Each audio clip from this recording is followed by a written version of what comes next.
नमो अरिहन्ताणं नमो सिद्धाणं नमो आयर्याणं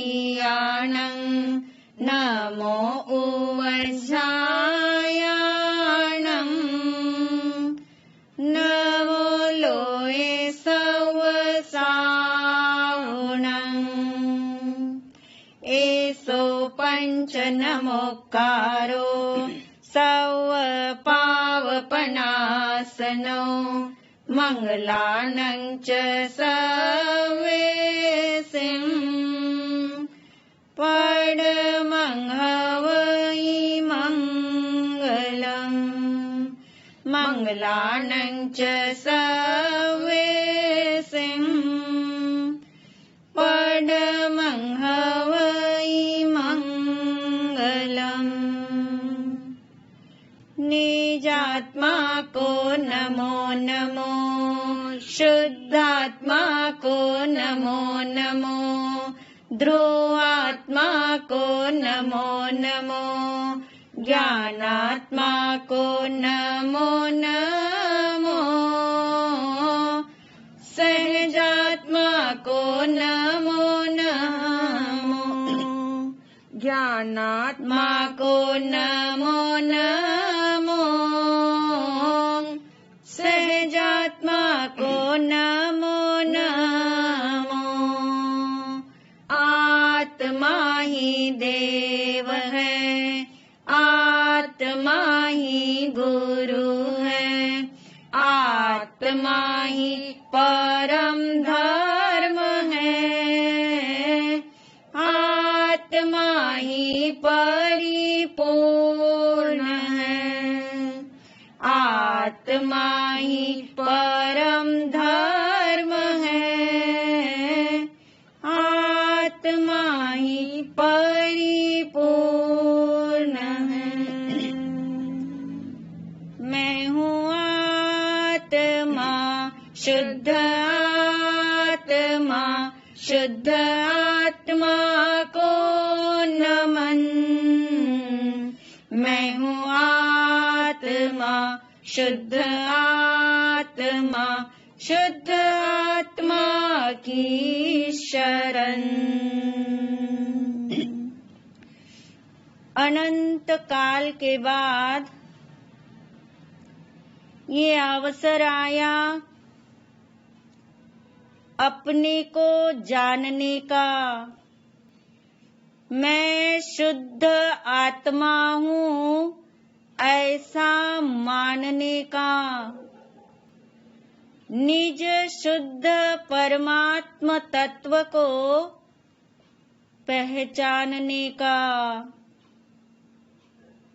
इसलिए आज तक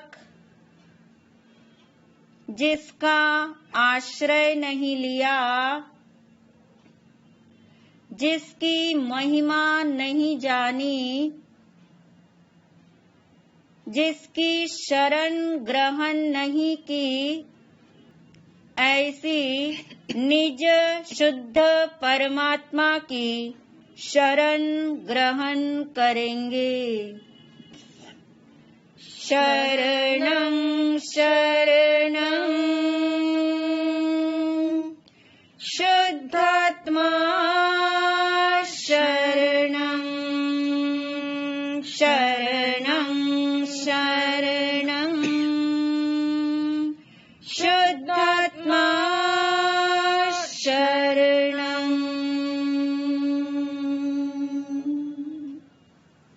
सभी शुद्ध आत्माओं को अनंत वंदन नमन।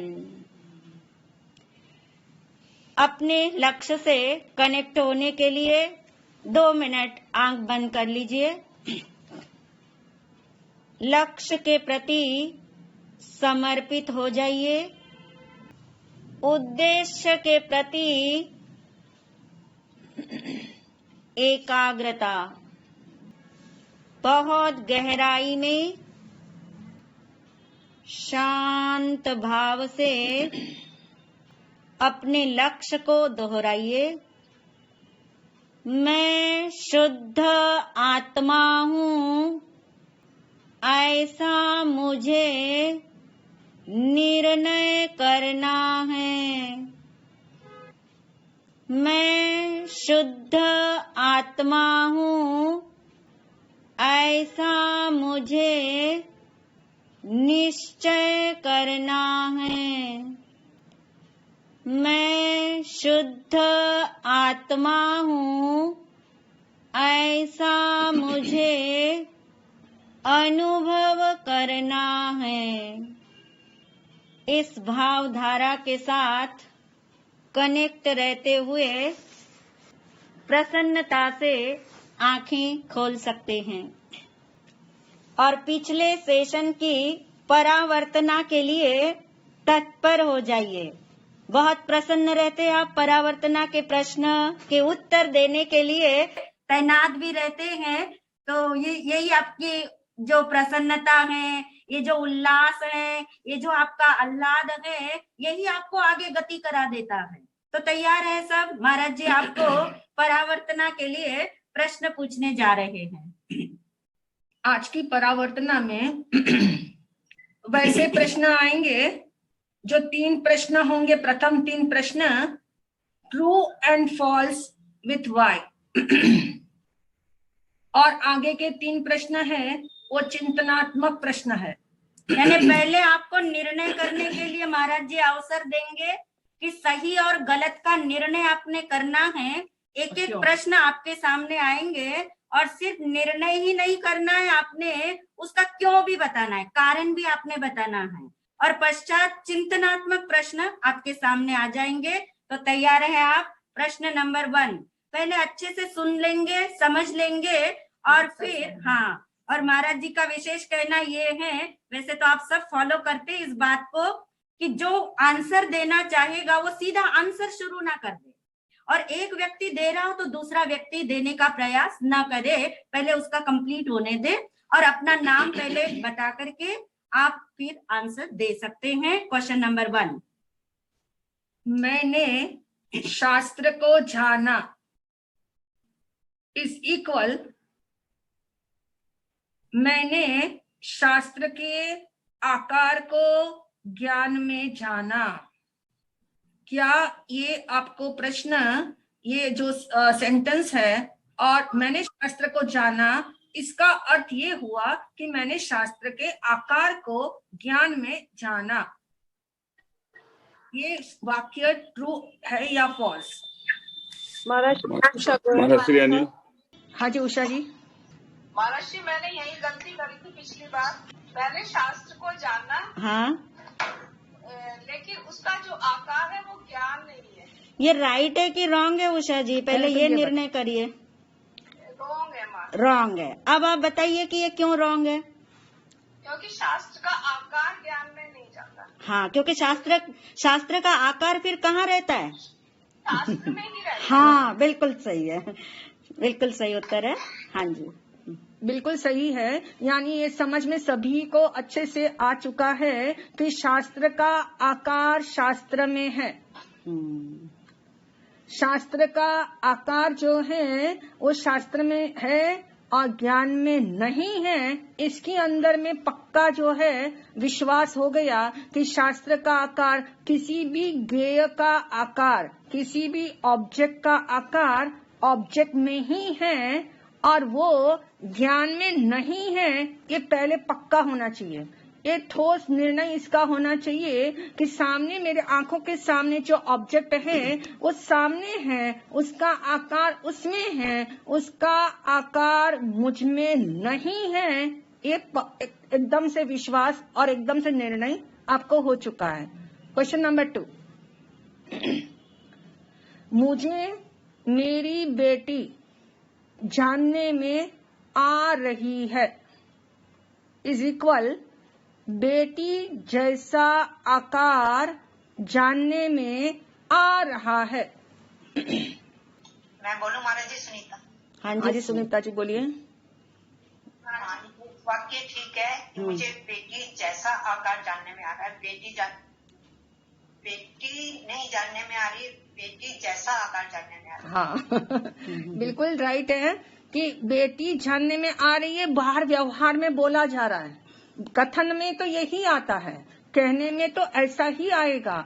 कहने में किसी को आदेश, उपदेश, संदेश, निर्देश जो भी आप देते हो उस समय तो कहने में तो ऐसा ही आएगा कि मुझे मेरी बेटी जानने में आ रही है, लेकिन अंदर में साथ ही जैसे ही बाहर में शब्द निकले अंदर में साथ ही एक रिंगटोन बजना चाहिए कि बेटी नहीं, बेटी जैसा आकार ज्ञान में जानने में आ रहा है, बेटी जैसा आकार ज्ञान में जानने में आ रहा है। बेटी का आकार कहाँ पे है? बेटी में है, बेटी में है। बेटी का आकार बेटी में है। बेटी जैसा आकार वो मेरे जानने में आ रहा है, मेरे ज्ञान में आ रहा है। क्वेश्चन नंबर 3, ज्ञान का आकार इज इक्वल टू ज्ञान की अवस्था। महाराज जी मैं बोलूं फाल्गुनी? महाराज जी मैं हाँ जी, फाल्गुनी बता। प्रेम भंडारी महाराज। हाँ जी, जो भी ज्ञान की वर्तमान जो अवस्था है, जो वर्तमान स्थिति है, उसमें जो भी जाना जा रहा है उसका आकार हो जाता है, ज्ञान का आकार उसी फॉर्म में हो जाता है। यानी ये सेंटेंस ट्रू राइट है या रॉन्ग है? ट्रू है या फॉल्स है? This is right. It is right. Okay, तो ज्ञान का आकार यानी ज्ञान का आकार जो है वो ज्ञान की अवस्था इटसेल्फ है। जिसको हम ज्ञान का आकार कहते हैं वो उस समय ज्ञान की अवस्था में तो झलक रहा है। यानी ये सेंटेंस ट्रू है। ज्ञान का आकार यानी गे का आकार नहीं है, सामने जो पदार्थ है उसका आकार बिल्कुल भी नहीं है। यहाँ दिया है ज्ञान का आकार, और ज्ञान का आकार इज इक्वल टू ज्ञान की अवस्था। इस सबको अब समझ में आ गया है। अब थोड़ा दिमाग कस के आपने देना होगा चिंतनात्मक प्रश्न। नंबर 1, मुझे सारी रात सपने का ज्ञान होता रहा। थोड़ा सा चिंतन करके देंगे जवाब। मुझे सारी रात सपने का ज्ञान होता रहा। इसमें आप स्टेप्स वाइज भी बोल सकते हैं कि पहला पॉइंट ये है, सेकंड पॉइंट ये है, ऐसा भी आप बोल सकते हैं, कोई ऐसी बात नहीं है। थोड़ा चिंतन करके 10 सेकंड का टाइम आप लीजिए और फिर आप इसका उत्तर दे सकते हैं, स्टेप वाइज भी दे सकते हैं।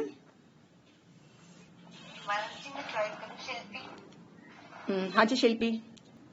हमारा साहब, मुझे सारी रात सपने का ज्ञान होता रहा। तो जो सपना आना एक कर्म का उदय काल हुआ, तो जो उस कर्म के उदय से जो भी जैसे हम कहते हैं जानना जो सपने का उदय काल है, वो जो मेरे जानने में आया तो ज्ञान उसका नहीं है। उसको जानने वाला कौन? जानने वाला तत्व मैं हूँ, क्योंकि सपना सपने को नहीं जानता।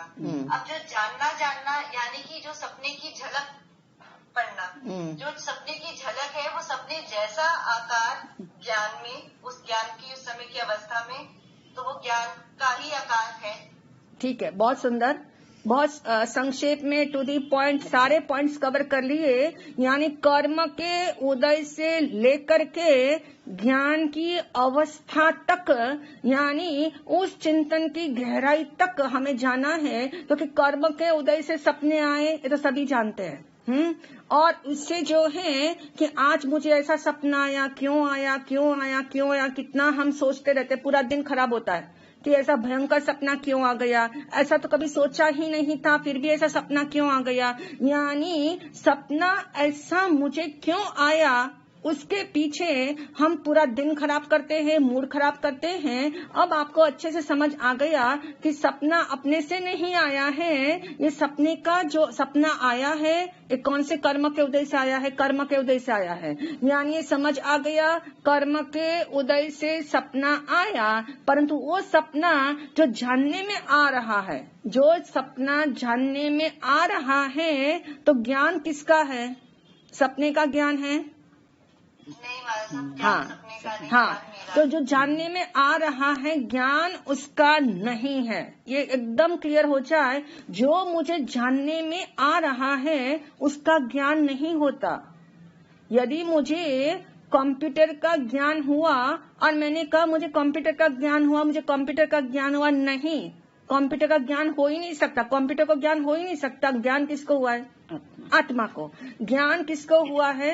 आत्मा को। तो जो जानने में आ रहा है ज्ञान उसका नहीं है, और इसलिए ज्ञान सपने का नहीं है। ज्ञान किसका है? मेरा।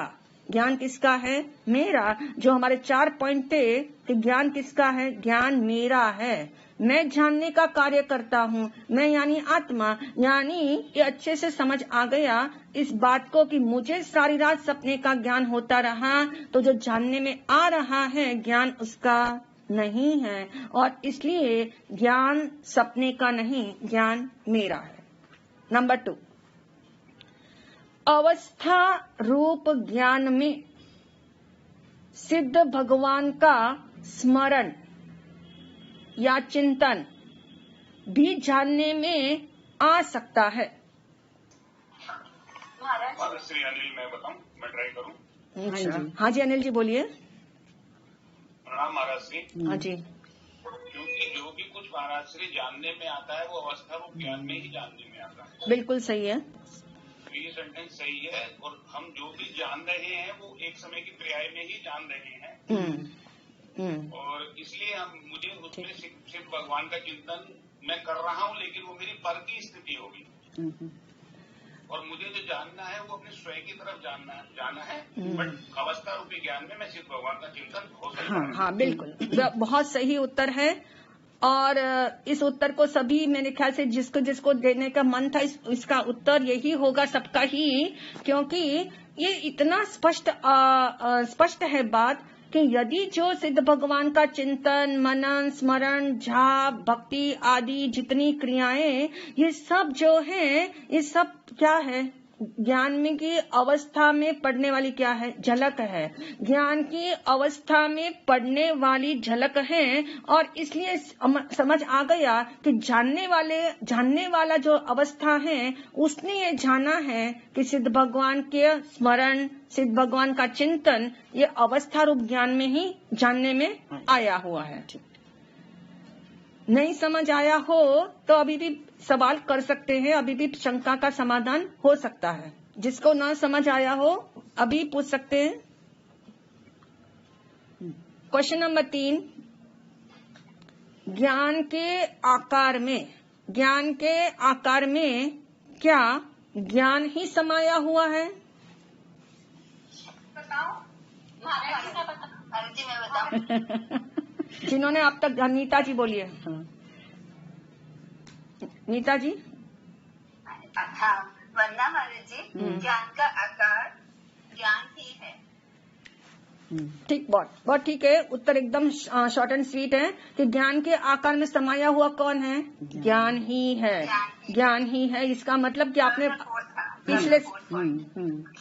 पिछले सेशन को अच्छे से सबने, मुझे लगता है, रिवाइज किया है और चिंतन भी किया है, जोर लगाया है पूरा। जबकि महाराज जी कह रही थी कि उस दिन तो केवल परिचय देंगे, अगले सेशन में और गहराई से समझाएंगे, पर आई थिंक सो कि ज्यादा गहराई से समझाने की जरूरत नहीं है, लोग गहरे हो चुके हैं। बहुत सुंदर, बहुत सुंदर। नंबर 4, क्वेश्चन नंबर 4 अब ये थोड़ा चिंतन मांगता है, ये प्रश्न थोड़ा चिंतन मांगता है। अवस्था रूप ज्ञान में जो भी जानने में आता है, अवस्था रूप ज्ञान में जो भी जानने में आता है, क्या वह ज्ञान ही है? स्पष्टता से समझाएं। ये लास्ट क्वेश्चन है। मैं बताऊं महाराज जी? निशा। हाँ जी निशा बताओ। मध्य वंदना महाराज जी। हाँ जी महाराज जी, अवस्था रूप ज्ञान में जो भी जानने में आता है वो ज्ञान ही है। ये सही है, क्योंकि जैसे हमने इसके नदी के पानी से उससे समझा था कि चंद्रमा की परछाई हमको नदी में दिख रही है, तो वो है तो चंद्रमा का शेप दिख रहा है, चंद्रमा का आकार दिख रहा है, पर है तो वो नदी ही, वो पानी ही। वैसे ही कोई शब्द दिख रहा है, शब्द का आकार, या कोई भी चीज दिख रही है, कोई भी ज्ञेय है, उसका आकार उसी में है। मुझे जो दिख रहा है वो उसका रिफ्लेक्शन है, वो मेरे ज्ञान का ही आकार है, वो ज्ञान ही है। बस, बहुत सुंदर। चंद्रमा नहीं है, नदी का पानी ही है, नदी ही है। बस ये स्पष्टता जिंदगी सबकी बनी रहे। ये जितनी स्पष्टता से आज आप बोल रहे हो, जितनी स्पष्टता अंदर में हुई है, वो और बलवती होती जाएगी तो साधना एक निश्चित ही प्रारंभ हो जाएगी। क्योंकि ये पकड़ना ही मुश्किल होता है। ये जो बात आपने पकड़ी है, इसको पकड़ना ही मुश्किल होता है, और वो आपने इतनी सुंदरता से अंदर में सेट कर ली है। इसका मतलब आगे और जाने में कोई प्रॉब्लम नहीं। बहुत अच्छे से बात को समझ करके आप जो हैं अब आगे के सेशन को भी सुनोगे। और इससे पूर्व जो जिज्ञासाएं कुछ थी, जो जिज्ञासाएं हाउस में आई थी, और उन जिज्ञासाओं के अंदर नंदिता जैन की भी जिज्ञासा थी आकार के बारे में। फाल्गुनी ने तो बहुत सुंदरता से प्रश्न भी पूछ लिया था, लेकिन कुल मिलाकर के जिन्होंने नहीं भी पूछा पर उनके भीतर में भी क्वेरीज है अबाउट आकार। और इसलिए आज सेशन प्रारंभ होने से पहले महाराज श्री आपको ये समझाएंगे कि कैसा आकार, किसका आकार, क्यों आकार, और वो आकार माने कि न माने, इसके बारे में आज संपूर्ण रूप से आपको समझ में आ जाएगा। चलिए, तो सबसे पहले जैसे महाराज जी ने कहा है वैसा ही कर लेते हैं हम। और बहुत आप लोगों की सराहना नहीं कहूंगी, बहुत प्रेरणा है ये हमारे लिए भी कि आप इतने अच्छे से, इतनी जल्दी से समझ जाते हैं और मेहनत भी करते हैं। बहुत अच्छा है। अब बात रही आकार और निराकार की। अब ये जो प्रश्न आया आकार और निराकार का, और उसके लिए प्रश्न होना बहुत स्वाभाविक है। जैसे फाल्गुनी ने लंदन से लिखा है, नंदिता जी ने रिक्वेस्ट की है, और जैसा महाराज जी बता रहे कि औरों ने नहीं भी पूछा होगा, पर सबके भीतर में ये चल रहा होगा कि अरे आत्मा का आकार होता है कि नहीं होता, आत्मा का आकार नहीं है या है, यदि ये आकार है तो इसे निराकार क्यों कहते हैं लोग। तो इस बारे में थोड़ा सा आज हम स्पष्टीकरण कर लेते हैं। थोड़ा और उपयोग को सूक्ष्म कर लेना तो बहुत जल्दी हम इस बात को समझ के अपने सेशन की तरफ भी आ सकते हैं। तो प्रश्न ये है कि आत्मा इज इक्वल टू ज्ञान, ज्ञान इज इक्वल टू आत्मा।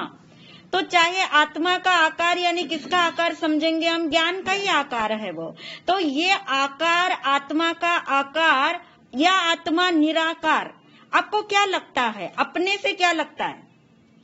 जो हम उत्तर बताएंगे उससे तो आप मानने वाले हैं, जो भगवान ने कहा है वो तो हम समझने वाले हैं, परंतु हमें क्या लगता है, क्या आपने सुना है अभी तक, क्या आपने पढ़ा है अभी तक, क्या आपने चिंतन किया यानी मान्यता में क्या रखा है अभी तक, कि कुछ लोगों को लगता होगा आकार है और कुछ को लगता होगा कि आकार नहीं है। और मुझे लगता है 99% लोग ये मानते हैं कि आत्मा का आकार, सुरेश जी कह रहे नहीं है। बिल्कुल ठीक है, बिल्कुल ठीक है।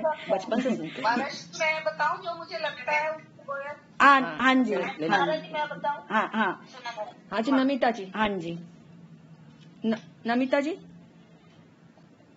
महाराज जी, मुझे जो समझ आया वो ये कि जैसे हमने सुना कि आत्मा जो है प्रमाण होती है, तो जहाँ जहाँ ज्ञान वहाँ आत्मा, या तो मतलब क्योंकि शरीर के किसी भी अंग से हमें कोई भी चीज महसूस होती है तो वो इसलिए महसूस होती है कि वहाँ पे आत्मा है, तभी हमें नहीं। तो आप ये बताना चाह रहे हैं कि आकार है ये?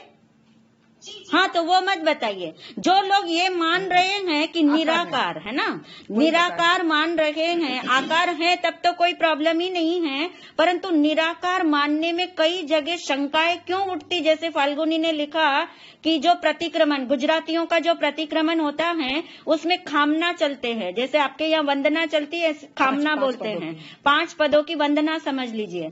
और उसमें सिद्ध भगवान का जब वर्णन आया तो वहाँ आया कि सिद्ध भगवान शुद्ध बुद्ध निरंजन निराकार है, शायद ऐसा ही वर्ड होगा, यानी कुल मिला के निराकार है। कहीं आप ध्यान साधना के लिए गए होंगे, बहुत से शिविर आपने अटेंड किए होंगे और बहुतों के मुख से ये सुन रखा होगा कि आत्मा शुद्ध बुद्ध नित्य निरंजन निराकार है। तो जब ये निराकार शब्द आपने सुन रखा, मान रखा, अंदर में डाला है, तो फिर ये निराकार जो हम सुनते आए हैं और ये जो हम कहते आ रहे, अभी पिछले सेशन में आपको लगा कि महाराज जी ने बोला आत्मा का आकार होता है, तो बहुतों को झटका भी लगा, धक्का भी लगा कि अरे ऐसे कैसे हो सकता है, आत्मा तो दिखती नहीं है, तो आत्मा का आकार कैसे हो सकता है, आदि आदि। तो इसलिए आज तक जो सुना है 99% में निराकार की तरफ ही सबका फोकस जाता है। बोलने में भी जाता है, सुनने में भी जाता है, पढ़ने में भी जाता है, और कथन में भी आ रहा है, कथन में भी आ रहा है। इसलिए हमें इसे थोड़ा गहराई से जानना होगा। जो मान रहे आकार है, जैसे बताना चाह रहे थे नमिता जी या उषा जी, वो तो बात पक्की है में तो कोई संशय है ही नहीं। परंतु जो निराकार बोला जा रहा है आकार होते हुए भी, तो क्यों बोला जा रहा है, नंबर 1। नंबर 2, यदि आकार है तो कैसा आकार है? यदि आकार है तो इसके पीछे कोई लॉजिक है, ठोस लॉजिक है, या सिर्फ बोलने में ही आ रहा है कि आकार है और निराकार नहीं है, आदि आदि। तो इन सब को आज हम जानने वाले हैं। तो मेरा आपसे पहले रिक्वेस्ट ये है कि जो जो आपकी मान्यता में है उसको अभी एक तरफ रख देना। तो चाहे कोई निराकार मान रहा है, चाहे कोई आकार वाला मान रहा है, कभी लगता आकार, कभी लगता निराकार आदि। तो हम दोनों तरफ का समाधान आज पूरा लॉजिक के साथ करने वाले हैं। जैसे महाराज जी ने कहा कि आज पूरा अच्छे से इस चीज को हम समझ लेते हैं, और ये हमें हेल्प भी करेगा।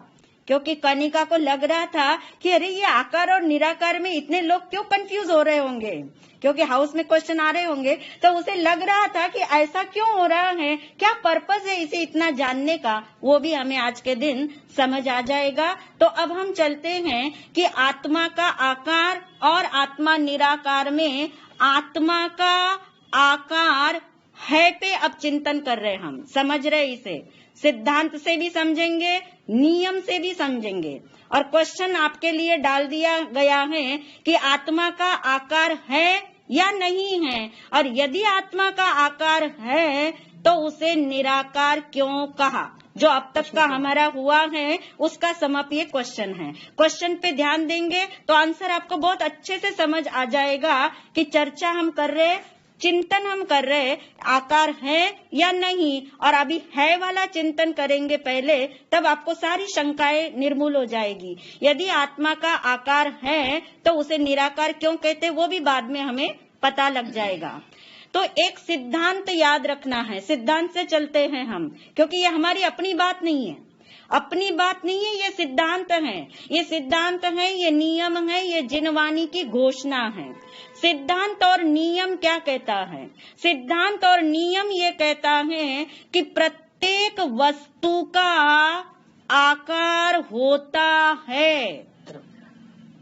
वस्तु यानी द्रव्य, वस्तु यानी द्रव्य, प्रत्येक द्रव्य का आकार होता है, ये नियम है, ये सिद्धांत है। सब्सटेंस जिसे आप कहते द्रव्य को, वस्तु को, तो द्रव्य और वस्तु का आकार होता है, ये सिद्धांत है।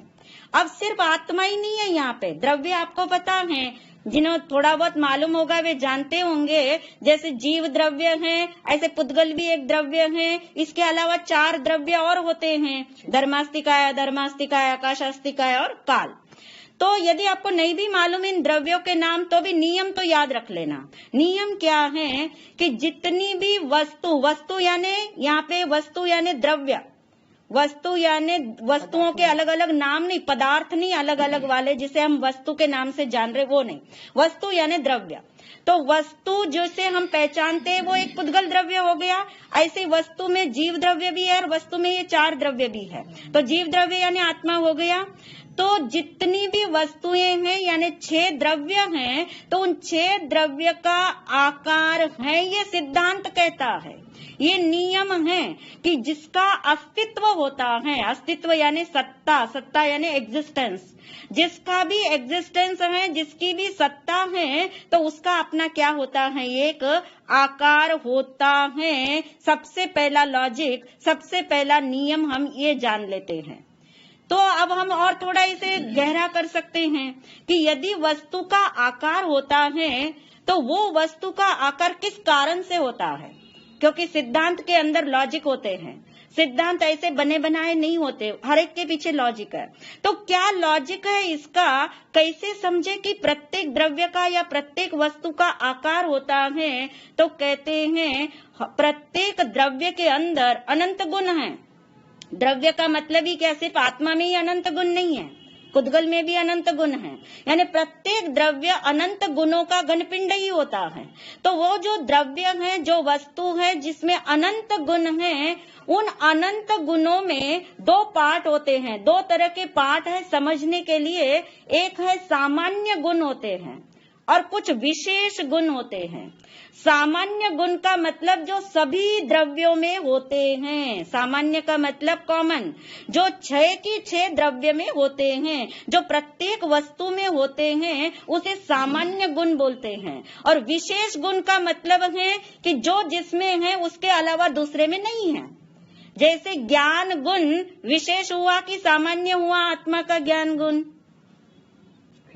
हाँ जी रीटा जी। हाँ जी रीटा जी बताइए। विशेष हुआ, क्योंकि ज्ञान गुण आत्मा के अलावा अन्य द्रव्यों में नहीं पाया जाता। ठीक हो गया। तो इसी तरह से जो विशेष गुण है वो तो अलग है, पर सामान्य गुण, कॉमन गुण एक जैसे रहते, वो भी अनेक प्रकार के हैं। उसमें से एक गुण का नाम है, एक गुण का नाम है प्रदेशत्व गुण। अंदर में बोल के देख लीजिए, प्रदेशत्व गुण। और ये प्रदेशत्व गुण सभी द्रव्यों में पाया जाता है, 6 द्रव्य में होता है। प्रदेशत्व नाम का सामान्य गुण सभी द्रव्यों में होता है। इसलिए जो प्रदेशत्व गुण होता है, आपको ये भी पता है कि हर गुण की अवस्था होती है, अवस्था है ना पर्याय, हर गुण की पर्याय होती है। जैसे ज्ञान गुण की पर्याय को आप जानते हैं ना, जानना जानना ज्ञान गुण की पर्याय है। श्रद्धा गुण की पर्याय का नाम क्या है? मानना मानना, वो श्रद्धा गुण की पर्याय है। ऐसे ही प्रदेशत्व गुण की पर्याय का नाम है आकार। प्रदेशत्व गुण की पर्याय का नाम क्या है? आकार। तो समझ आ गया कि प्रत्येक द्रव्य में प्रदेशत्व गुण होता है, जिसकी पर्याय इज इक्वल टू अवस्था का नाम क्या है? आकार है। इसलिए प्रत्येक द्रव्य का आकार है, क्योंकि प्रत्येक द्रव्य के अंदर क्या है? प्रदेशत्व गुण है। और जहाँ गुण होगा तो उसका परिणमन भी होगा, उसका पलटना भी होगा। और प्रदेशत्व गुण के पलटने का नाम ही क्या है? अवस्था है, आकार है। ठीक हो गया। प्रदेशत्व गुण की अवस्था का नाम आकार है। अब आप देखिए, आत्मा एक द्रव्य है, आत्मा अनंत गुणों का घनपिंड है। अब आत्मा की तरफ आ रहे हम। आत्मा अनंत गुणों का घनपिंड है। प्रत्येक गुण की पर्याय यानी पलटना होता है, और जो पलटना होता है उनको हम अलग अलग रूप से जानते भी हैं। तो प्रदेशत्व नाम के सामान्य गुण के कारण जो प्रदेशत्व गुण की पर्याय है, अवस्था है, परिणमन है, पलटना है, उसका नाम क्या हुआ? आकार। यानी आपको एक बात और पकड़ में आ रही होगी कि आकार भी पल पल पल क्या हो रहे हैं? पलट रहे हैं।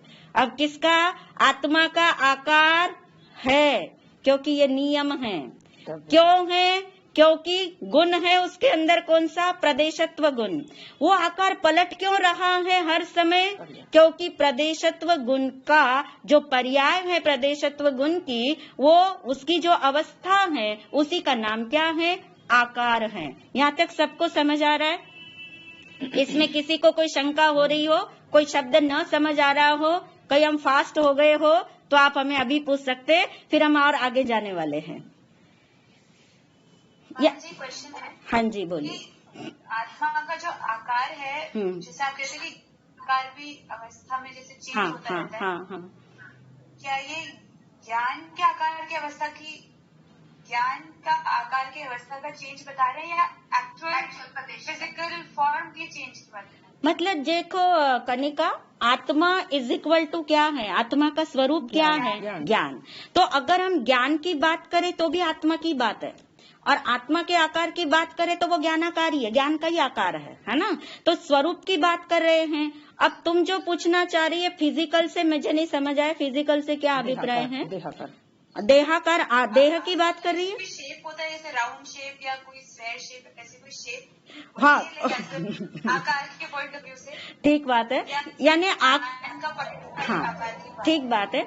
जो आकार हम जानते हैं ना, जो आकार हम जानते हैं, जानते का मतलब जो हमें दिखाई दे रहे पुद्गल के आकार, तो पुद्गल के आकार जैसे तुम कहना चाह रही कि राउंड है, चौरस है, टेढ़ा है, मेढ़ा है, आदि आदि, तो तुम ये कहना चाह रही कि महाराज जी आत्मा के भी कोई ऐसे आकार बदलते रहते हैं क्या, ये कहना चाह रही है? हाँ बिल्कुल ठीक है। जहाँ अवस्था है ना, प्रदेशत्व गुण की अवस्था का नाम ही क्या है? आकार है, और अवस्था चेंजेबल है ना, तो यहाँ भी पर्याय का बदलने का मतलब ही क्या हो गया? आकार बदल गया।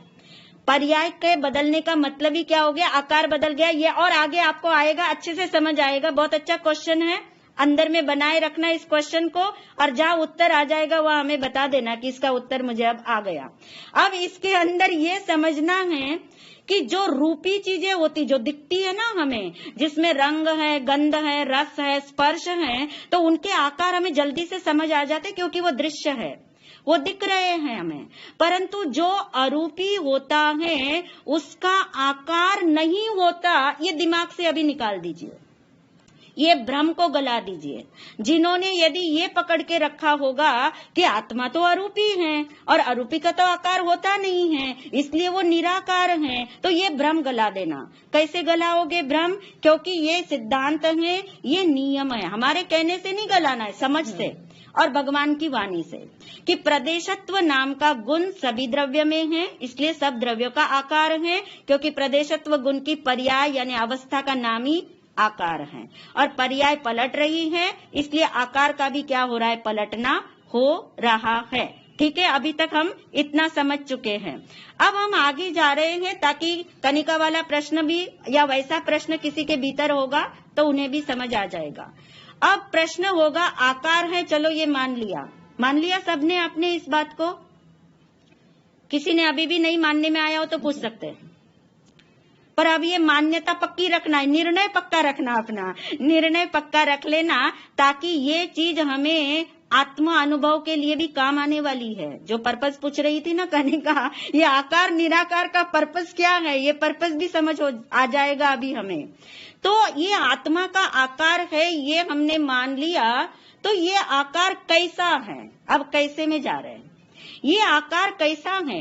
आत्मा का आकार कैसा है? आकार तो मान लिया, पर आत्मा का आकार कैसा है, इस बारे में थोड़ा बहुत आप जानते हैं। कैसा होता है आत्मा का आकार? देखा है ना किसी ने? देह प्रमाण होता है महाराज जी। देह प्रमाण होता है, ठीक बात है चंद्रा जी की। और किसी का कोई उत्तर है इसमें? संकुचित और विस्तार वाला होता है महाराज। संकुचित विस्तार, वो तो उसका स्वभाव है ना, आत्मा का स्वभाव है संकोच और विस्तार वाला, है ना। जो आत्मा का आकार है, कोई पूछे भी आत्मा का आकार कैसा होता है, चलो मान लेते आत्मा का आकार है, पर कैसा होता है, तो उसके लिए आपको एक प्रश्न और समझना पड़ेगा कि जैसा पानी का आकार होता है, समझने के लिए जैसा पानी का आकार होता है वैसा आत्मा का आकार होता है। बाकी अनम्यूट कर लीजिए, म्यूट कर लीजिए अपने आप को, जब मैं आपको बुलाऊं तब आप अनम्यूट कर लेना। जैसा पानी का आकार है ऐसा किसका आकार है? आत्मा का आकार बताया है। अब आप कहोगे पानी का आकार क्या होता है, तो सबको मालूम है जिस बर्तन में डालो वैसा आकार किसका हो जाता है? पानी का। समझ आ रहा है यहाँ तक बात? आत्मा का आकार कैसा है ये हम समझ रहे हैं। आत्मा का आकार पानी जैसा है, ये हमने उदाहरण लिया है। पानी का आकार कैसा होता है, इसके उत्तर में हमने ये जाना कि जिस बर्तन में डालो पानी क्या हो जाता है, उस आकार का हो जाता है। यहाँ तक सबको समझ आ रहा है। अब आप और इसमें गहरा चिंतन एक करना है हमें कि जो मुझे क्वेश्चन पूछना है यहाँ। हाँ जी पूछिए जरूर। हाँ, जब देह नहीं रहती है तब भी तो आत्मा रहती है, तब उसका आकार। हाँ, तब भी उसका आकार होता है, वो भी लास्ट में कंक्लूजन निकल जाएगा आपका, ठीक है, वो भी आ जाएगा। बिल्कुल सही है चिंतन आपका।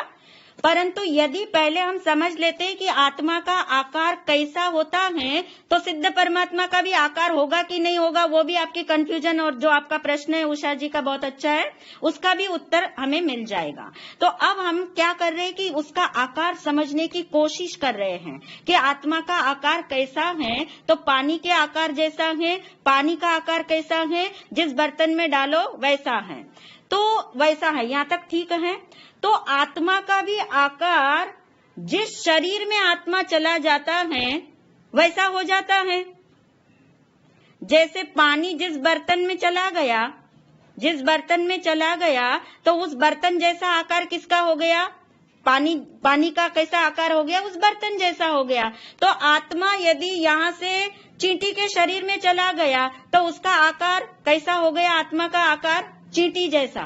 यहाँ से मर के देवगति में चले गए तो जो देवता की हाइट बॉडी मिलेगी वैसा आकार किसका हो गया? आत्मा का हो गया। अभी आप मनुष्य के इस आकार के अंदर हैं, तो इस समय ये बर्तन है ना, मनुष्य का आकार समझ लो, तो ये देह बर्तन समझ लीजिए। तो जैसा देह का आकार मिलेगा आपको वैसा आत्मा का आकार होता है। ठीक आ रही है यहाँ तक बात समझ में? आत्मा का आकार कैसा होता है? तो आत्मा का आकार ऐसा होता है जैसा पानी का आकार है, जिस गति में जाती है, जो शरीर लेती है, वैसा आत्मा का क्या हो जाता है? आकार हो जाता है। यहाँ तक ठीक है? अब इसमें मैं आपसे प्रश्न पूछने वाली हूँ कि मान लीजिए ग्लास में पानी है, ग्लास में आपने पानी डाला तो उस पानी का आकार कैसा हो गया? ग्लास जैसा हो गया। अब थोड़ा सूक्ष्म कर रहे हैं हम इसको। तो ये जो पानी का आकार ग्लास जैसा हुआ, वो पानी के कारण हुआ या ग्लास के कारण हुआ? ग्लास के कारण हो, पानी के कारण। चलिए, अब दो उत्तर हैं हमारे पास अलग अलग। हाँ, पानी का क्वालिटी है, पानी का स्वभाव है कि वो उस शेप ले लेता है, पानी की फ्लेक्सिबिलिटी। यानी कुल मिला के ये वो तीन उत्तर आ गए मेरे पास, और तीन ही उत्तर इसके हो सकते हैं। एक ने कहा, जैसे उषा जी की आवाज थी कि ये किसके कारण हुआ? ग्लास के कारण हुआ। फिर एक आवाज थी कि पानी की अपने फ्लेक्सिबिलिटी के कारण हुआ, और फिर क्या था कि दोनों की वजह से हुआ, ऐसा कुछ उत्तर था। अब हम इसमें चिंतन अपेक्षित है सबके उत्तर में कि किसके कारण किसका आकार हुआ। अभी उत्तर नहीं आया है पूरा क्या? बिल्कुल ही गलत उत्तर है ये सारे। यानी किसका आकार किसके जैसा किसके कारण से है। पहले हम ग्लास वाले में ही चल रहे हैं। ग्लास का आकार, ग्लास के कारण पानी का आकार ऐसा है या पानी के अपने कारण ऐसा उसका आकार है? दोनों का जॉइंट वेंचर है। ठीक है, जॉइंट वेंचर है, बिल्कुल ठीक बात है। पर इस जॉइंट वेंचर में बहुत अच्छा शब्द याद दिला दिया आपने। जॉइंट वेंचर के अंदर दो चीजें हैं ना, जॉइंट का मतलब ही दो चीजें हैं, आत्मा भी है और शरीर भी है। अब सुरेश जी मैं आपसे पूछती हूँ कि आत्मा और शरीर दोनों एक ही द्रव्य है कि अलग अलग है? दो है ना, जॉइंट ही बोल दिया आपने, तो दो है ना वो। तो आत्मा अलग द्रव्य है और शरीर अलग द्रव्य है, बिल्कुल ठीक बात हो गई। और प्रत्येक द्रव्य का आकार होता है किसके कारण से? प्रदेशत्व गुण के कारण से। तो अगर शरीर का आकार है तो वो शरीर के प्रदेशत्व गुण के कारण से है। ठीक हो गया। और यदि आत्मा का आकार शरीर जैसा दिखाई दे रहा है तो वो कौन से गुण के कारण से? आत्मा के प्रदेशत्व गुण के कारण से। आत्मा के प्रदेश, हाँ, आत्मा के प्रदेशत्व, इस चीज पे जोर देना। बिल्कुल सही याद दिला दिया सुरेश जी ने। बिल्कुल वहीं जा रहे थे हम कि दो द्रव्य अलग अलग है ना जॉइंट वेंचर में। एक देह का आकार है, एक आत्मा का आकार है। और आत्मा का आकार इस समय देह जैसा है जिस देह के अंदर है। तो ये दो अलग अलग द्रव्य हुए ना। शरीर एक अलग द्रव्य हुआ, शरीर द्रव्य का नाम क्या है? पुद्गल। और आत्मा द्रव्य का नाम क्या है? जीव द्रव्य। तो दोनों अलग अलग द्रव्य हुए, दोनों में अलग अलग अपना प्रदेशत्व गुण अलग अलग हुआ। तो दोनों के आकार कैसे हुए? अलग अलग हैं, पर ज्वाइंट वेंचर के कारण आपको कैसे दिख रहे हैं? वो एक दिख रहे हैं, परंतु दोनों के प्रदेशत्व गुण कैसे हैं? अलग अलग हैं। तो यदि आपको ये समझ में आ जाए कि ग्लास के कारण पानी का आकार है, ये उत्तर अब राइट होगा कि कैसे होगा? क्या ग्लास के कारण पानी का आकार ऐसा है, यानी ग्लास में कोई शक्ति है? आपका भी सहयोग है, राइट है ये उत्तर, पार्टली राइट है। रॉन्ग है महाराज जी, रॉन्ग है। हाँ जी, चलिए। हाँ, अब राइट और रॉन्ग के साथ अपने को लॉजिक भी चाहिए। ऐसे ही तो राइट रॉन्ग हम कभी करते नहीं, हर चीज हमारी लॉजिक से चलती है। तो यदि पानी का आकार ग्लास के कारण पानी जैसा है, क्या समझ रहे हैं? यदि हमने ये माना है कि पानी का आकार ग्लास के कारण बना है, यानी ग्लास थोड़ा थोड़ा निमित्त बना है ना, जैसे चंद्रा जी कह रही पार्शली कुछ नहीं होता यहाँ पे, यानी यदि थोड़ा थोड़ा उसके कारण बना है, यदि ग्लास के कारण पानी का आकार ऐसा बना है, यदि ग्लास में ऐसी ताकत है चंद्रा जी, तो फिर ग्लास में थोड़ा अपना रुमाल डाल के देख लो। रुमाल का आकार ये ग्लास बना देगा अपनी तरफ? नहीं, जॉइंट वेंचर है ना महाराज जी, आकार क्वालिटी आत्मा की भी तो काम आएगी। तो फिर हो गया ना बात, दोनों द्रव्य अलग अलग हो गए। पार्टली बोला ना मैंने, पार्टली। नहीं, पार्टली उसका नहीं, पार्टली उत्तर नहीं हो सकता, क्योंकि दोनों द्रव्य स्वतंत्र हैं। दोनों द्रव्य स्वतंत्र हैं, दोनों के प्रदेशत्व गुण स्वतंत्र हैं, इसलिए दोनों के आकार भी स्वतंत्र हैं। यही तो हमें भ्रम निकालना है। किसी के कारण से किसी का आकार नहीं है। पानी के कारण से ग्लास का आकार ऐसा नहीं बना है, और न ग्लास के कारण पानी का आकार ऐसा बना है, क्योंकि वो भी एक द्रव्य है, ग्लास भी एक द्रव्य है और पानी भी एक द्रव्य है। दोनों का प्रदेशत्व गुण अपना अपना है, और अपने प्रदेशत्व गुण की अवस्था का नाम उनका क्या है? आत्मा का जो आकार बनेगा। जैसे पानी और ग्लास का समझ आ गया, तो आत्मा भी देहाकार तो है, आत्मा देहाकार है इस समय, मगर देह के कारण आत्मा का आकार नहीं है। हो रहा है डाइजेस्ट ये चीज? देह के कारण आत्मा का आकार नहीं है, ये डाइजेस्ट हो रहा है सबको? समझ में नहीं आ रहा। समझ में नहीं आ रहा, बिल्कुल सही कहा नीलम जी ने। अब आप देखिए, ग्लास और पानी का आकार समझ आ रहा है? जी, क्या वो क्यों समझ आ रहा है आपको कि ग्लास के कारण पानी का आकार यदि बनता ऐसा, तो फिर ग्लास के अंदर दूसरी चीजें डालो, कुछ पत्थर डाल के देख लो ग्लास के अंदर, पानी निकाल के ग्लास में कुछ पत्थर भर के देख लो, क्या वो पत्थर का आकार ग्लास जैसा बनेगा? यदि ग्लास के अंदर ताकत होती, ग्लास की वजह से यदि वो आकार बनता होता, तो फिर पत्थर डालो, लकड़ियां डालो या कोई कपड़े डालो, तब सबका होना चाहिए, पर नहीं होता। तो पानी का ही क्यों हुआ? क्योंकि पानी का अपना ऐसा गुण है, प्रदेशत्व गुण उसका अपना ऐसा कि जो जिस बर्तन में चला जाए वैसा आकार बन जाता है। वो पानी किस ग्लास के कारण नहीं बना है, वो उसकी अपनी योग्यता से बना है।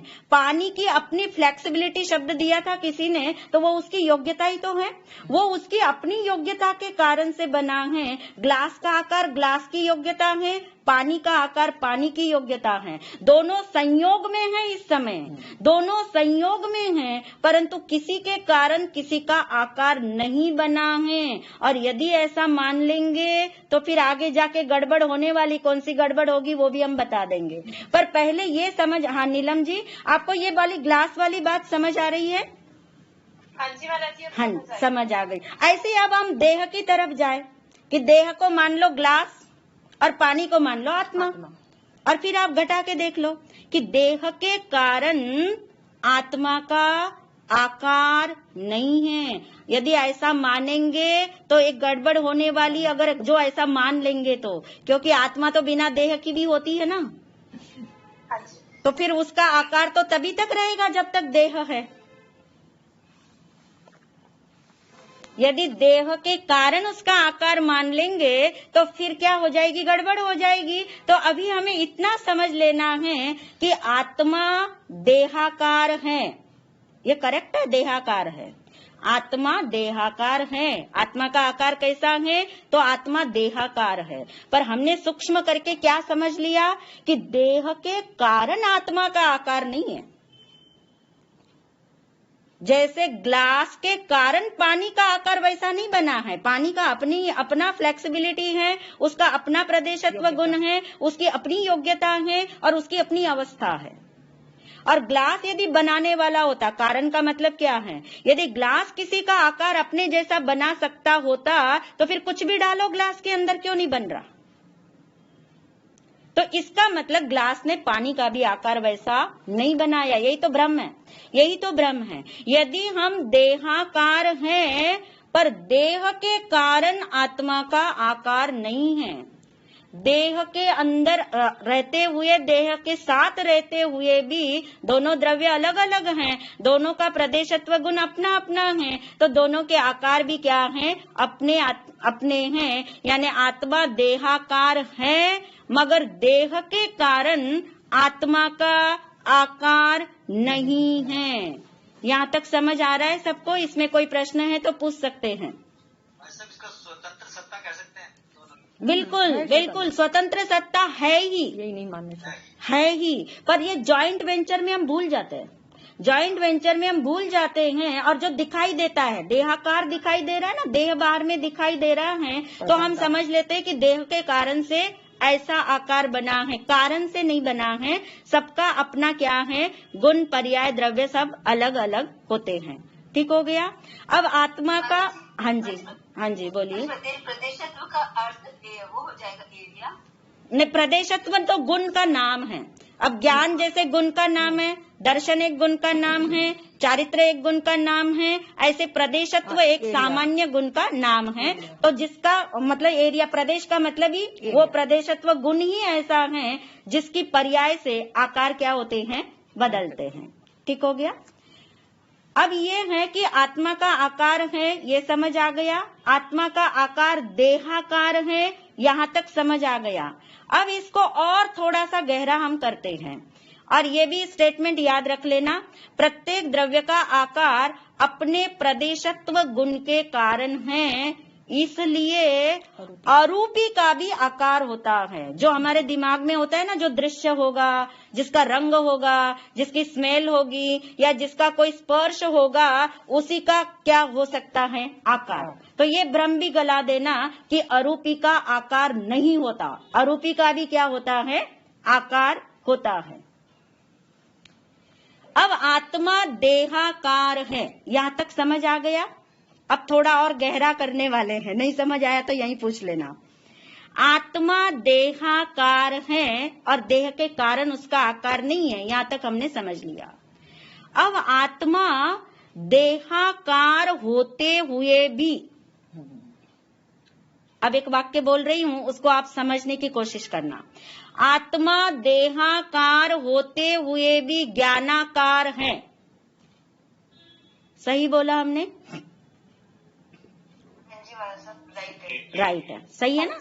आत्मा देहाकार होते हुए भी ज्ञानाकार है। क्यों बोला ऐसा? क्यों राइट कर रहे हो आप इसे? जहाँ जहाँ ज्ञान वहाँ आत्मा, हाँ बिल्कुल बिल्कुल ठीक है। यानी देहाकार बोलते ही देह में नहीं उलझ जाना, इसलिए ये लाइन बोली हमने। देहाकार बोलते ही देह के कारण से मैं ऐसा हूँ, इसमें भी नहीं उलझना। देहाकार के साथ ही ज्ञानाकार याद आना चाहिए। मैं देहाकार हूँ फिर भी मैं ज्ञानाकार हूँ। अब आत्मा छोड़ दीजिए, मैं ले लीजिए। मैं देहाकार हूँ फिर भी मैं क्या हूँ? ज्ञानाकार हूँ। देहाकार जॉइंट वेंचर में है और ज्ञानाकार क्या है? उसका अपना स्वतंत्र है। यानी जो फाल्गुनी को एक शंका हो गई थी कि अवस्था रूप ज्ञान का तो क्या हो सकता है? आकार हो सकता है, पर सत्ता रूप ज्ञान का तो आकार नहीं हो सकता। ऐसा उसने चिंतन किया था, वो भी निर्मूल हो जाएगा उसका यहाँ पे कि आत्मा इज इक्वल टू ज्ञान। ये तो अवस्था और सत्ता समझने के लिए है। ज्ञान तो अखंड है ना, स्वरूप उसका अभेद है, वो अखंड है।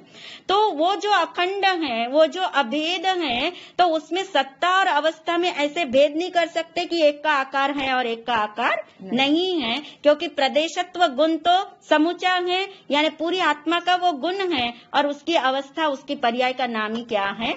आकार है। यहाँ तक ठीक हो गया सबको? तो अब आत्मा का आकार है, आत्मा देहाकार है, देहाकार होने पर भी आत्मा कैसी है? ज्ञानाकार है। अब जिस देह में हम जाते वैसा हम आकार ले लेते हैं, और फिर भी हम है तो कौन? ज्ञानाकार। ये याद रखना है मेन रूप से, हम कौन है? ज्ञानाकार है।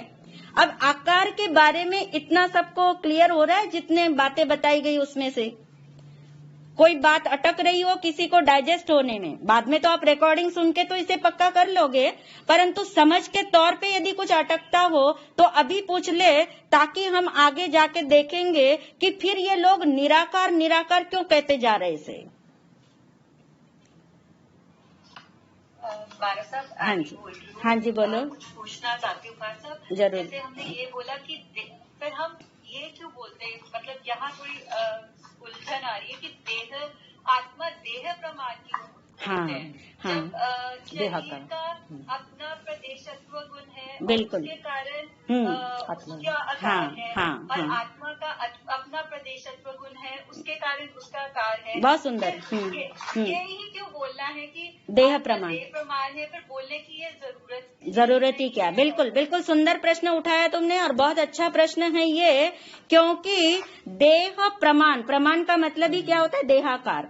आत्मा देह प्रमाण है। यदि ये नहीं बोलेंगे ना पहले हम, यदि पहले हम ये नहीं बोलेंगे ना कि आत्मा देह प्रमाण है, ऐसा नहीं बोलेंगे, तो फिर क्या गड़बड़ होगी? अभी हम जॉइंट वेंचर में चल रहे हैं, अभी हम कर्मों के साथ चल रहे, देह के साथ दिख रहे हैं, यानी देह के आकार के साथ दिख रहे। जैसे ग्लास में पानी है तो क्या बोला जाता है?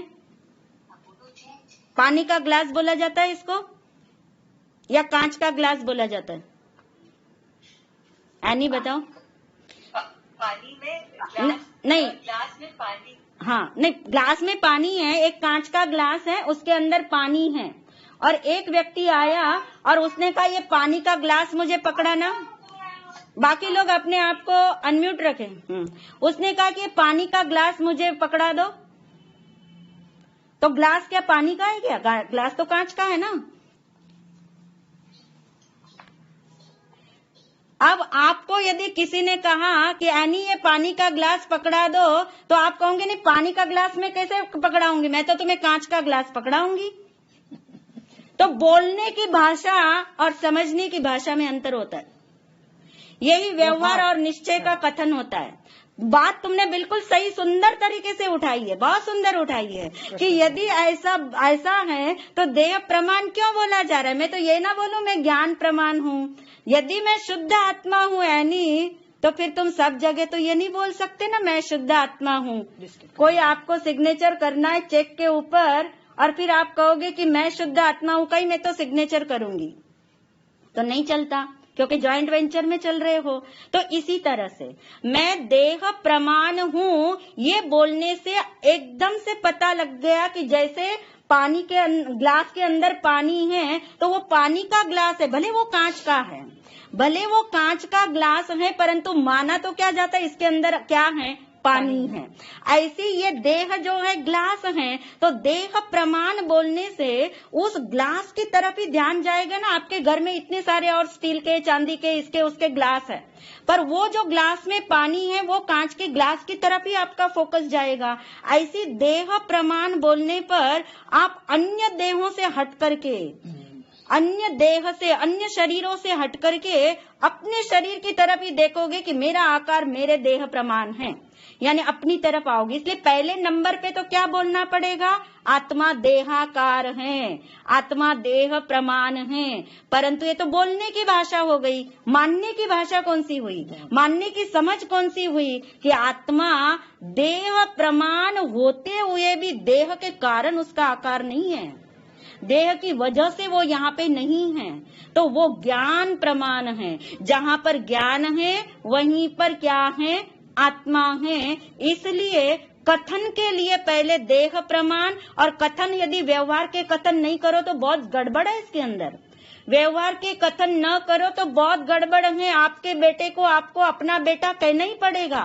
मानने के लिए आप भले कहो, आप किसी को पहचान कराओगे मेरी पड़ोसी का बेटा है, व्यवहार ऐसे नहीं चलता। यानी व्यवहार तो इतना इम्पोर्टेंट है कि उसके बिना तो काम ही नहीं चलता, काम ही नहीं चल सकता। जॉइंट वेंचर है इसलिए काम नहीं चल सकता। तो पहले देह प्रमाण बोलेंगे और फिर मानेंगे क्या? कि मैं ज्ञान प्रमाण हूँ। ठीक हो रहा है यानी? समझ आ रहा है? सेटिस्फेक्शन हुआ? ठीक ठीक। और कोई क्वेश्चन? हाँ जी, एक क्वेश्चन मेरा भी है महाराज। हाँ बोलिए। अभी आपने यहाँ बताया कि ज्ञानाकार है। हाँ जी, ज्ञान का भी आकार है भी। अच्छा, ज्ञान और आत्मा को अलग कर दिया क्या आपने? नहीं, आत्मा को अलग नहीं किया, पर आपने बताया कि आत्मा देहाकार है फिर भी ज्ञानाकार है। बिल्कुल ठीक बात है, क्योंकि वो देहाकार का मतलब वो देह के कारण से नहीं है ना? हाँ। देह के कारण से उसका आकार नहीं है, इसलिए। और ज्ञान और आत्मा को तो एक ही रखिए आप अंदर में। यदि आत्मा का आकार बोलते तो ज्ञानाकार ही समझिए। मैं इज इक्वल टू आत्मा, आत्मा इज इक्वल टू ज्ञान, ये वाला आप इक्वेशन मत भूलना, क्योंकि आत्मा और ज्ञान दोनों स्वरूप तो एक ही है ना दोनों का। तो आत्मा का आकार यानी ज्ञानाकार, आत्मा का आकार यानी क्या हो गया? ज्ञानाकार। ठीक हो गया रीटा जी? ठीक है। हाँ जी, और किसी ने कोई पूछना है आकार के बारे में? क्योंकि अब हम निराकार की तरफ जाने वाले, इस शब्द को हमें ब्रह्म के रूप में नहीं रखना है, इसलिए इसे समझने वाले अब हम। हाँ जी, अब निराकार क्यों कहा जाता है? देखिए शब्द है कहा जाता है। कहा जाता है के अंदर ये होता है कि ये ऐसा है नहीं, पर कहा जाता है। ये ऐसा है नहीं और कहा जाता है। अब इस निराकार के अंदर इसलिए लोगों ने इसको निराकार बोलना शुरू कर दिया, क्योंकि उनके मानने में ये आता है कि यदि कोई आकार है तो आंखों से दिखना चाहिए। जो आंखों से दिखे उसी को आकार मान सकते हैं। जैसे कनिका को लगा कि अगर आत्मा का आकार है तो कैसा होता होगा? चौरस होता होगा, गोल होता होगा, कैसे बदलता होगा? तो जो रूपी का आकार है उसके लिए तो कनिका वर्ड्स दे सकते हैं, उसके लिए तो ये शब्द हम बता सकते हैं। पर जो अरूपी का आकार है, वो अरूपी का आकार, अरूपी का मतलब है जिसके अंदर रंग, गंध, रस, स्पर्श नहीं है। तो इसका मतलब ये नहीं कि आकार नहीं है, आकार तो है क्योंकि प्रदेशत्व गुण है, परंतु उसका आकार आंखों से विजिबल नहीं है। ये जो बाहर की आंखें, चर्म चक्षु, ये जो आंखें हैं उससे वो दिखता नहीं है। तो बहुत सारे लोगों ने इसको आंखों से जो नहीं दिखता है ना उसको निराकार मानना शुरू कर दिया। आंखों से जो नहीं दिखे उसको अरूपी मानते हैं, तो आंखों से जो ना दिखे उसको क्या मानना शुरू कर दिया? कि वो आकार उसका होता नहीं है। इसलिए निरंजन के साथ निराकार लगा दिया, नित्य के साथ क्या लगा दिया? निराकार लगा दिया। पर वाकई में ऐसा नहीं है, वो कहने में आ रहा है इसलिए भ्रम हो रहा है। और इसलिए आज से कहना ही छोड़ देना, क्योंकि आप कहोगे तो 10 लोगों को फिर भ्रम में डालोगे। इसलिए अब ये कहना छोड़ देना, निराकार कहने की अब जरूरत नहीं है। आत्मा का आकार आंखों से नहीं दिखता, इसलिए लोग उसे क्या कह देते हैं? निराकार। परंतु आत्मा का आकार है। ठीक हो गया? अब देखिए और थोड़ा एक सूक्ष्म कारण है निराकार के पीछे, जो आत्मा की अनुभूति से जुड़ा हुआ है। आपने सुन रखा होगा, पढ़ रखा होगा कि जब भी आत्मा का अनुभव होता है तो अभेद का अनुभव होता है। आत्मा कैसे अनुभव में आती है? अभेद स्वरूपी, अखंड स्वरूपी, जो हमने स्वरूप जान रखे हैं। तो आत्मा का अनुभव जब होता है तो अनुभव के अंदर आकार पर जोर नहीं होता है। समझ आ रही है बात? फिर से रिपीट कर रही हूं लाइन। आत्मा का अनुभव जब भी होगा तब आकार पर जोर नहीं होता है। आकार वहां होता है, आकार वहां होता है, पर आकार पे जोर नहीं होता, यानी उसको लक्ष्य में नहीं लिया जाता, उस तरफ ध्यान नहीं दिया जाता। उदाहरण दे छोटा सा, मान लीजिए आपके घर में एक मिठाई रखी हुई है, समझ लीजिए कि बर्फी है, और वो बर्फी का आकार कैसा है? चौरस है, चौरस है, स्क्वायर है। अब वो चौरस बर्फी का आकार आपने उठाया और मुंह में डाला। अब जैसे ही आप उसे खा रहे हैं, एक दांतों की तरफ से इधर से इधर, इधर से इधर ले जा रहे हैं, या उसे चूस रहे हैं, या उसे अंदर में घुमा रहे हैं, तो आकार तो एक जैसा नहीं रहा ना, उसका आकार बदल रहा है। कभी आपने इस तरफ ध्यान दिया कि अरे इधर से इधर बर्फी का टुकड़ा गया, तो ये अब टूटी है, ये अब आकार ऐसा हुआ, अब ये गोल हुआ, अब ये चपटा हो गया, अब ये टेढ़ा मेढ़ा हो गया। कभी आकार पे ध्यान देते हो? खाते हुए दिया है आज तक, पर आकार तो है ना, आकार है। बर्फी का आकार है, चौरस से गोल बन गया, गोल से टेढ़ा बन गया, जैसा लंबा बन गया, छोटा बन गया, आकार अंदर में है, पर आपका जोर तो किस पे है कि अरे इसमें क्या क्या डला हुआ है, मिठास कैसी है इसकी, मीठे पे जोर रहता है, मिठास लेने पे जोर होता है। हाँ जी जी महाराज श्री, क्या है एक चिंतन मेरे को आया है अभी। हाँ बोलिए। हाँ, क्या हम इसको ऐसा कह सकते हैं कि अगर आत्मा के अनुभव में हम आकार का आलम्बन लेंगे तो वो एक विकल्प हो जाएगा? बिल्कुल, बहुत सुंदर, बहुत सुंदर। क्योंकि आत्मा की अनुभूति, आप तो आत्मचिंतन में है, आपको पता है, आत्मा की अनुभूति तो निर्विकल्प है, और विकल्प आ जाएगा। बहुत सुंदर पॉइंट पकड़ा आपने, बहुत अच्छा। यानी वो विकल्प की तरफ चला जाएगा।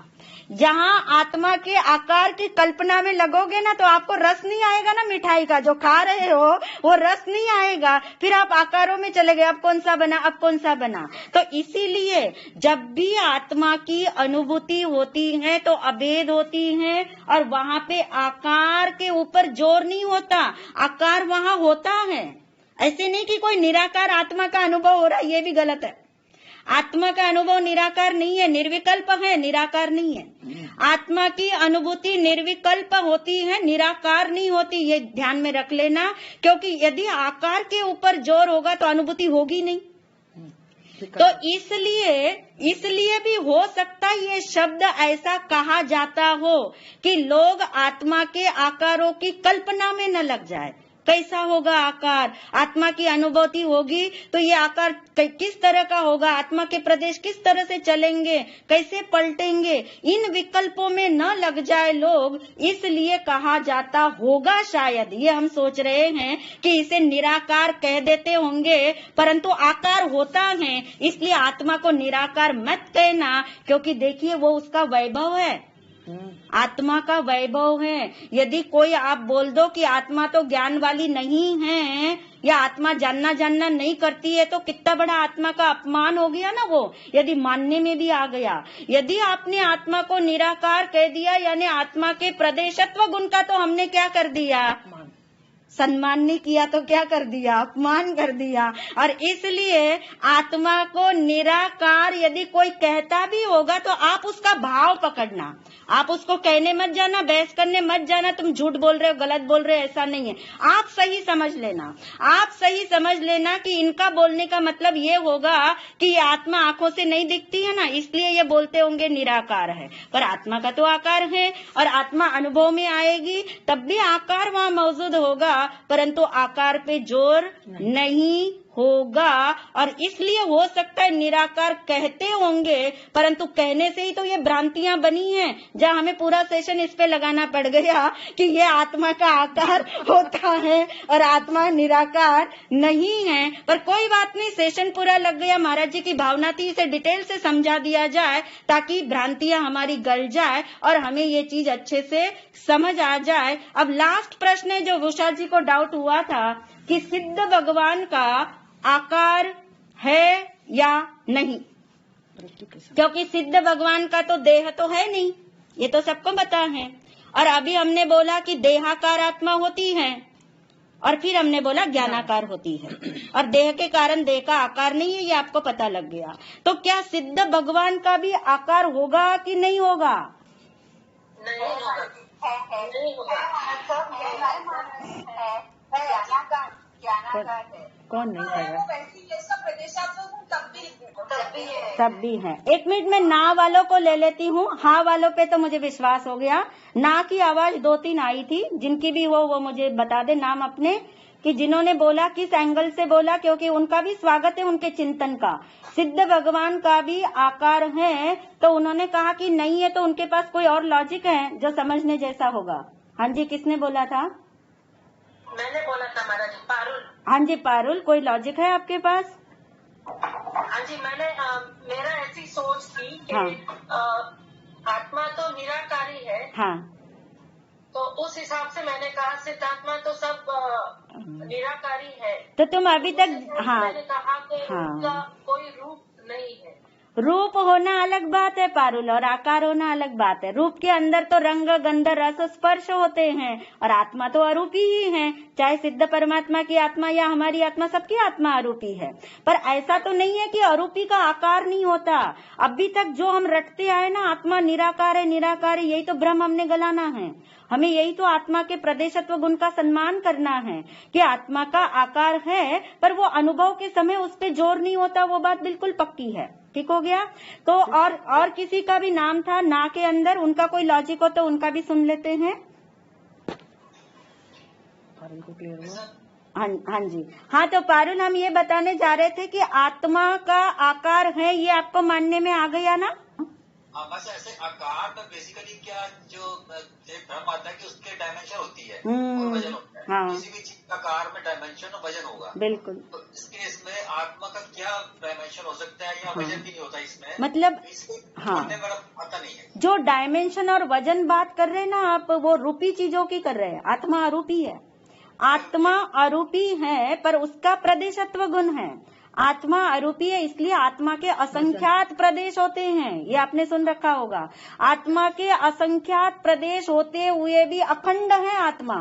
एक प्रदेश अलग नहीं होता उसका। वो एक सिंगल घनपिंड है, वो अखंड है, वो सॉलिड है। यानी असंख्यात प्रदेश बोलने में जो आता है, वो प्रदेशत्व गुण के कारण ही तो उसका क्या है, वो असंख्यात प्रदेश है। और रूपी के अंदर वो आपके लॉजिक चलेंगे, वजन वाला भी, और जिस तरह से आप, या जिस तरह से कनिका कह रही थी कि किस तरह से आकार होगा, वो सब रूपी के अंदर चलेगा। रूपी के अंदर यानी जिनका रंग, गंध, रस, स्पर्श होंगे उनके लिए। परंतु जो अरूपी है, अरूपी के अंदर आकार है, वो दिखता नहीं है पर वो होता है। बहुत सारी चीजें ऐसी जो दिखती नहीं पर होती है, और उसका प्रमाण उसका गुण है, और उसका प्रमाण उसकी पर्याय है, और उसका प्रमाण खुद उसका असंख्यात प्रदेशी उसका क्या है, उसका प्रमाण है इस चीज के लिए। ठीक है? तो आत्मा का आकार है, तो सिद्ध भगवान का आकार होगा कि नहीं होगा? सिद्ध भगवान आत्मा है कि नहीं है? आत्मा है महाराज। हाँ, आत्मा है ना? हाँ, आकार होगा। आकार होगा, ठीक बात है। मतलब जिसने ना बोला था पारुल ने, अब उसको हकार आया अंदर से कि होगा। ठीक है, होगा। पर आत्मा इक्वल्स टू ज्ञान। हाँ जी, ज्ञान तो सिद्ध भगवान में परिपूर्ण हाँ, है, परिपूर्ण तो है, आकार होगा ही। चलिए, अच्छी बात है। यानी लॉजिक के साथ उसे समझ आ रहा है ये बात। तो सिद्ध यानी मेरा मतलब प्रश्न उठाने का मतलब ये था कि कहीं हम ये ना समझ ले कि जो देहाकार होगी ना आत्मा, वो इसी का आकार होगा, और जो देहाकार नहीं होगी तो उसका आकार नहीं होगा। ये ना समझ ले हम, तो इसलिए सिद्ध भगवान का भी आकार है। अब आप पूछोगे कि कैसा आकार है उनका, तो उनकी जो अंतिम देह थी, अभी तो उनके पास शरीर नहीं है, पर जो उनका अंतिम शरीर था, वो कौन सी गति का होगा अंतिम शरीर? मनुष्य गति का। मनुष्य गति से ही मोक्ष जाते हैं। तो मनुष्य गति वाला जो उनका अंतिम शरीर है ना, तो जो शरीर का जैसा आकार है, क्योंकि आत्मा का आकार देहाकार, तो जो शरीर जैसा आकार है, तो क्या उतना की उतना आकार जैसा जितना ये शरीर दिख रहा है, शरीर का हाइट से लेंगे ना हम आकार, जैसे भगवान थे ऋषभदेव भगवान, तो उनका 500 धनुष का शरीर था, 500 धनुष ऊंचा उनका शरीर था।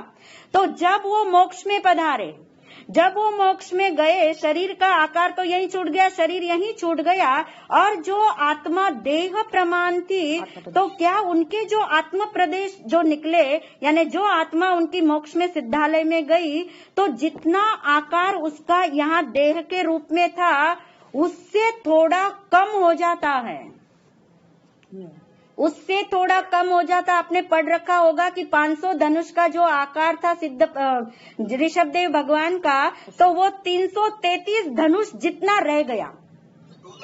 हाँ, 2/3 रह जाता, 1/3 जो है। तो इसको कैसे समझेंगे? जैसे मान लीजिए आपने एक कटोरी के अंदर पानी डाला, उसको फ्रिज में रख दिया, आइस जम गया, आइस जम गया एकदम। कैसा आकार होगा आइस का? कटोरी जैसा। अब उस कटोरी में से जब वो आइस निकलेगा, बाहर निकलेगा, जब कटोरी अलग हो जाएगी, आइस अलग हो जाएगा, तो आप देखिए वो जो कटोरी प्रमाण आकार है बर्फ का, आइस का, उसका बर्फ का, परंतु वो थोड़ा कम हो गया कटोरी से। ऐसे ही जो अंतिम देह होती है, उस अंतिम देह से कुछ न्यून आकार रह जाता है। किसका? सिद्ध परमात्मा के आत्म प्रदेशों का, देह का नहीं, देह तो यही छूट गया, आत्म प्रदेशों का। और आपने ये भी सुन रखा होगा कि जो जिस रूप में सिद्ध बनते हैं, जैसे कोई लेटे लेटे संथारा किया है, किसी ने बैठे बैठे किया है, किसी ने ऐसे उत्कट आसन से किया हुआ है, तो जिस तरह से उनका शरीर का वो आकार होगा, वैसा ही आकार उनका आत्म प्रदेशों का कहाँ बनता है? सिद्धालय में होता है। इसलिए सिद्ध परमात्मा का भी आकार है, क्योंकि प्रदेशत्व गुण तो उनका भी है ना, अनंत गुणों के अंदर प्रदेशत्व गुण उनका भी है। इसलिए आत्मा निराकार, बोलोगे अब अच्छे से, गर्दन हिला करके ही बोल दीजिए चाहे नहीं। आत्मा का आकार है, पर आकार पे जोर नहीं है, पर निराकार मानने से आत्मा का क्या हो जाने वाला है? सम्मान नहीं रहेगा। तो इसी तरह से हम अब समापन की ओर है। तो महाराज श्री इसमें एक चीज कर सकते हैं कि एक चीज कह सकते हैं कि जो सिद्ध भगवान है, जब उनके शरीर वो सेल निकल गया, सेल के बाद जो गया वो क्या शरीर का जो सेल है, बॉडी का केस, ठीक है, सेल ऊपर का खोल निकल गया, उसके बाद जो गया वो परमात्मा का आकार। हाँ, वही मतलब देह का आकार तो देह में रह गया, देह का आकार देह में रह गया, और जो आत्मा का आकार था, और वो देह प्रमाण थी ना, वो देह प्रमाण थी, इसलिए वो न्यून क्यों हुआ? वो जो कटोरी से आपको समझ आ गया। वो न्यून इसलिए हुआ कि उसका सेल खत्म हो। नंदिता जी का। हाँ जी, नंदिता जी क्या कहना चाहते? हाँ, प्रणाम महाराज जी। मतलब जो निराकार आकार यानी कि सिद्ध भगवान का जो आकार है, मतलब the fact that it occupies space, वो आकार चाहे कैसा ही हो, but the fact that it occupies space भी इसको साबित करता है कि भी आकार है। बिल्कुल, क्योंकि प्रदेश है ना उसके, फैला हुआ है, प्रदेशत्व गुण है, प्रदेश है, इस वजह से उसका आकार है। पर निराकार आकार नहीं है, आकार है। हाँ जी, सिद्ध भगवान का भी प्रत्येक आत्मा का आकार है। तो अभी इतना रखते हैं, या और जिनके क्वेश्चन हो और चिंतन करके हाउस में डाल दीजिएगा, आपका समय और हो रहा है। मंगलम मंगलम शुद्धात्मा मंगलम मंगलम मंगलम शुद्धात्मा